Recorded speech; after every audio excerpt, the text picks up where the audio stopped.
आप सुन रहे हैं रेडियो 91.2 नोएडा लोक मंच। मैं आपका दोस्त, आपका होस्ट विनोद शर्मा।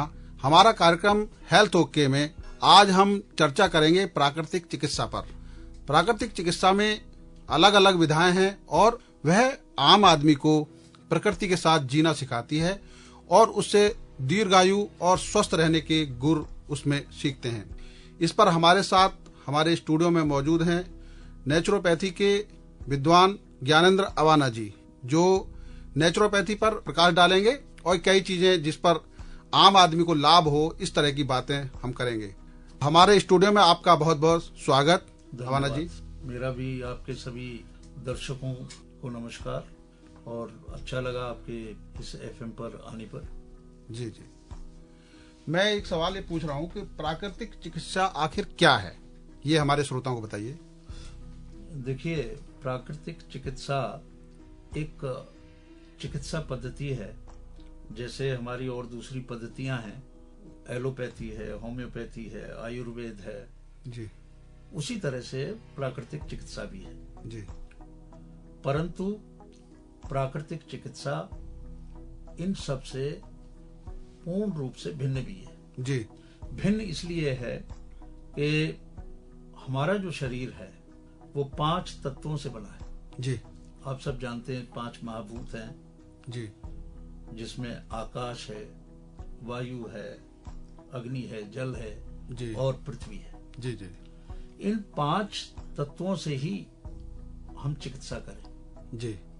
और इसमें किसी भी दवाई का प्रयोग नहीं करते, चाहे वो आयुर्वेद की है, होम्योपैथ की है, एलोपैथी है जी। इसमें किसी भी तरह से कोई दवाई नहीं है। इसमें जो उपचार होता है इन्हीं 5 तत्वों से किया जाता है और इसमें जो उपचार है उसकी मुख्य धारा ये है कि जब हम बीमार होते हैं जी, तो उसका कारण एक ही है कि हमारे शरीर में विजातीय द्रव जी, यानी कि मोर्बिड मैटर, टॉक्सिन्स बढ़ जाते हैं और जब वो बढ़ जाते हैं और शरीर जो है उनको निकाल नहीं पाता है तो मनुष्य जो है बीमार हो जाता है।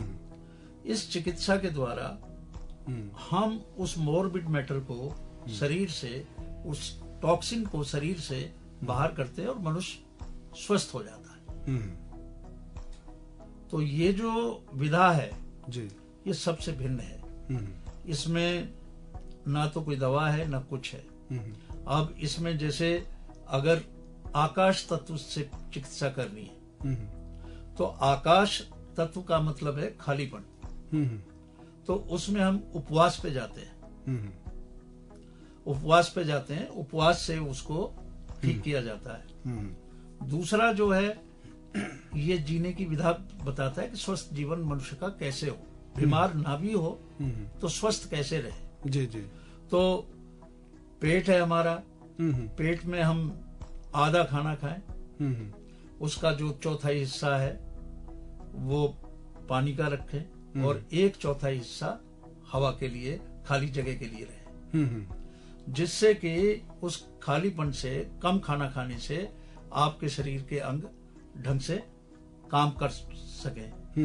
असल में ये जो जीवनी शक्ति है जी, जिसको 3 चीजें होती हैं कि पचाना, पोषण और निष्कासन।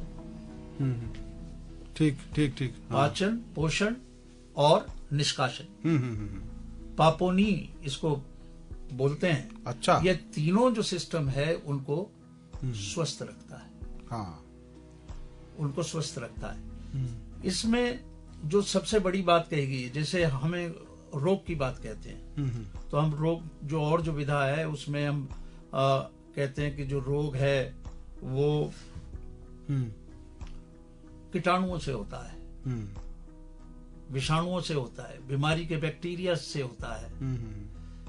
इसमें इसका ये सिद्धांत नहीं, क्योंकि जो कीटाणु है वो तो मेरे पास भी आ रहे हैं, आपके पास भी आ रहे हैं, किसी तीसरे के पास भी आ रहे हैं जी। पर बीमार उन 3 में से एक हो रहा है। अगर वही कारण हो तो तीनों बीमार होने चाहिए, केवल एक बीमार हुआ। और बीमार कौन होगा? जिसकी जीवन शक्ति अर्थात रोग रोधक क्षमता और रोग को रोकने की क्षमता कमजोर हो। तो प्राकृतिक चिकित्सा में हम जो उसकी रोग रोधक क्षमता है उसको सशक्त करते हैं। अच्छा। अगर रोग रोधक क्षमता आपकी सशक्त होगी, आपका इम्यूनिटी सिस्टम स्ट्रांग होगा, तो कोई भी कीटाणु आपको बीमार नहीं कर सकता। कीटाणु वहां पनपता है जहां उसको अनुकूलता मिलती है। अगर मेरे शरीर में पहले से ही विजातीय द्रव्य बहुत ज्यादा है तो उसको इसकी अनुकूलता मिलेगी और मैं बीमार हो जाऊंगा। ठीक बात, ठीक बात। तो एक ही इसकी बड़ी बात है। दूसरी बात क्या है कि ये रोगों को जड़ से समाप्त करता है, और जो है वो जड़ से समाप्त नहीं करते, वो केवल रोगों को दबा देते, फिर वो उभर आते। और इसमें तो जब उपचार किया जाता है तो जो दबे हुए रोग हैं पुराने, वो भी उभर जाते हैं, और उनके उभार के बाद उनकी चिकित्सा उनकी भी हो जाती है। तो संपूर्ण स्वास्थ्य की जो विधा है वो प्राकृतिक चिकित्सा है। और इसकी एक खास बात,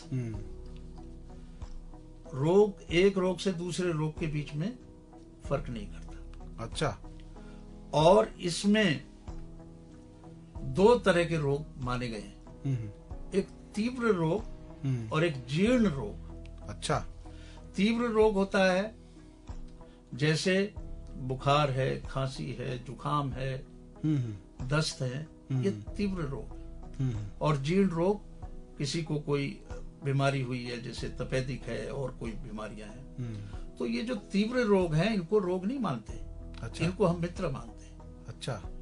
क्योंकि जब हमारे शरीर का जो सिस्टम है जो मल को बाहर करता है, फॉरबिट मैटर को बाहर करता है, वो किसी कारण से सही प्रकार से काम ना करे, तो फिर तीव्र रोग द्वारा वो जो मल है उसको बाहर किया जाता है। ये परमात्मा ने हमारे अंदर इस तरह का सिस्टम स्वयं दे रखा है। तो तीव्र रोग में कभी भी ये कोई किसी भी तरह की दवा इस तरह की नहीं लेनी चाहिए, क्योंकि वो तो आपकी मदद कर रहा है। लेकिन उसमें कमजोरी आ जाती है तुरंत, और वो उसके उपचार के लिए तो कहीं ना कहीं दवा ढूंढता है। नहीं, इतनी कमजोरी नहीं है। अगर आप मान लिया जाए दस्त की बात कर रहे हैं कि पानी की कमी हो जाए तो पानी आप लेते रहें, उसका उपचार क्या है? एलोपैथी में भी देखें तो क्या है, वो आपको घोली बना के देते हैं, चाहे वो आपको इंजेक्ट करें या बिल्कुल और दूसरी तरह से करें। जी जी। तो वो तो आप करते रहें। तो इन 5 चीजों से करते हैं। अब यदि बात करें वायु की, तो प्राणायाम है, ये इसका मुख्य चिकित्सा है, इससे करते। अग्नि है तो सूरज की जो किरणें हैं, सूर्य से की जो धूप है, जो 7 रंग की किरण है, उनके 7 अलग अलग रंग है, और वो 7 अलग अलग तरह से हमारे अलग अलग अंगों को लाभ पहुंचाती है, वो इसमें है। और जल चिकित्सा है, उस जल चिकित्सा में बहुत तरह के स्नान हैं, पट्टियां हैं, जल पट्टियां हैं। इसी तरह से जो पृथ्वी तत्व है उसमें मिट्टी की पट्टियां हैं, और ये सारी चीजें। और गांधी जी ने इसको काफी बढ़ाया और उन्होंने इस पे बुक भी लिखी, और वो जीवन पर्यंत जो है प्राकृतिक चिकित्सा का पालन करते रहे, और उनके वो कभी एलोपैथी पे जाते नहीं थे। एक चीज और मैं पूछना चाहूंगा कि इसका जो आम आदमी जो गरीब है या ग्रामीण क्षेत्र में रहने वाले लोग हैं, वो कैसे इसका फायदा उठा सकता है, और साथ में उनका आहार विहार क्या होना चाहिए? देखिए, भारत के लिए, भारत की गरीब जनता के लिए जी, इससे बढ़िया कोई चिकित्सा की पद्धति नहीं। पहली बात, ये 5 के 5 तत्व उसको आसानी से उपलब्ध है, कोई पैसा नहीं देना। बिल्कुल, ये मुफ्त चिकित्सा है, बिल्कुल, जिसको वो आसानी से कर सकता है। कुछ उसने अपनी जीवन शैली बदलनी है जी, बस, और जीवन शैली बदले। और इसमें मैंने देखा है कि पुराने रोगी जो एलोपैथी से सही नहीं हुए, वो ठीक होते हैं। वो ठीक होते हैं। दूसरी बात, ये रोगों को जड़ से खत्म करता है।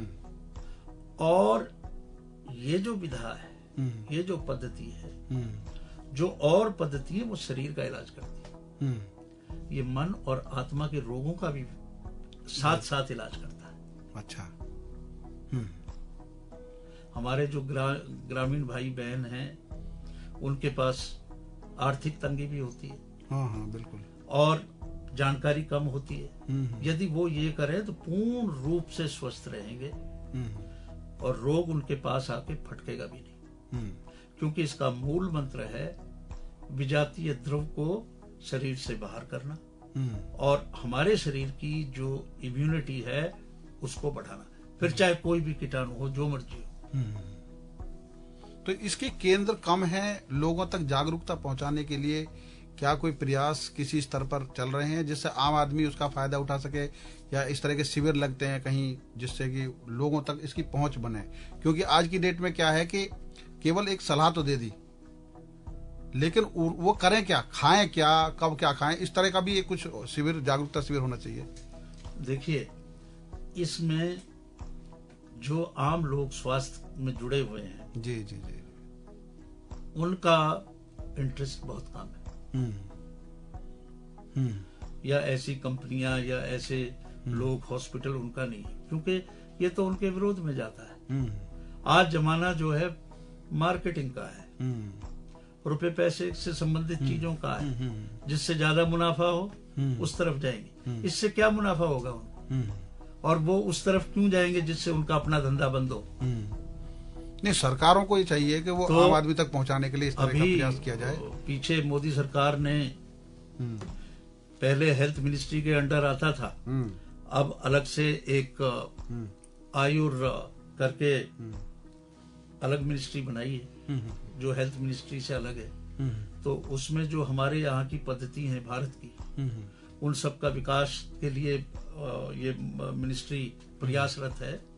और उसमें नेचुरोपैथी भी है, एक है। मैं तो सभी लोगों से ये दरखास्त करता हूँ कि आप अपने आसपास सब लोगों को उकसाएं, बताएं, समझाएं, जिससे वो इस विधा को अपनाएं, उसके प्रसार में, प्रचार में दें। ये आम आदमी के भलाई का काम है, ये जनहित का काम है, और ये सबको स्वास्थ्य देने वाला काम है। इसमें लाभ तो है नहीं, इसमें बाकी आप मानव सेवा करेंगे तो उसका लाभ आपको अवश्य मिलेगा। तो ये थे ज्ञानेंद्र रवानानी, जो इन्होंने हमें प्राकृतिक चिकित्सा के वो गुर बताए जो सस्ती और आम आदमी के जीवन में आगे बढ़ाने के लिए और उनको स्वस्थ रखने के लिए महत्वपूर्ण है। इस तरह की सलाह हमारे जो ग्रामीण क्षेत्र में और खासतौर पर जो गरीब तबका है उनके लिए बहुत लाभदायक है। उन्हें महंगी चिकित्सा से निजात मिल सकती है प्राकृतिक चिकित्सा के जरिए।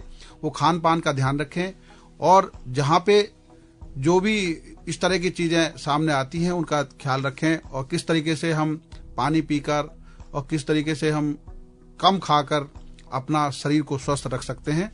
ये एक बहुत महत्वपूर्ण सलाह है हमारे सबके लिए। आपका बहुत बहुत धन्यवाद अवाना जी।